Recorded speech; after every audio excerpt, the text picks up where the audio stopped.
भारत आज आपला 80वा स्वातंत्र्य दिन साजरा करतोय। मुख्यमंत्री देवेंद्र फडणवीस यांनी मुंबईमध्ये ध्वजारोहण केलं, तर उपमुख्यमंत्री एकनाथ शिंदेंनी ठाण्यामध्ये आणि सुनेत्रा पवारांनी बीडमध्ये ध्वजारोहण केलं।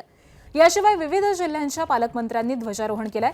मंत्री पंकजा मुंडेंनी जालना, रत्नागिरीमध्ये उदय सामंत, परभणीत मेघना बोर्डीकर, सांगलीमध्ये चंद्रकांत पाटील, भंडाऱ्यात माधुरी मिसाळ आणि अहिल्यानगरमध्ये राधाकृष्ण विखे पाटील यांनी ध्वजारोहण केलं।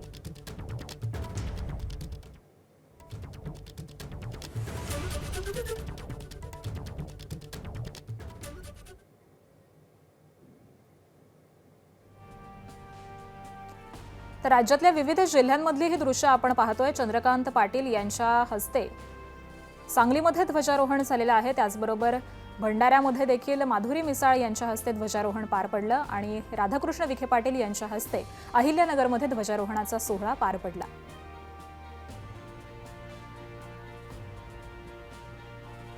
तर विविध जिल्ह्यांमध्ये त्या जिल्ह्याच्या पालकमंत्र्यांकडून हे ध्वजारोहण करण्यात आलेलं आहे आणि त्याचीच दृश्य आपण पाहतोय।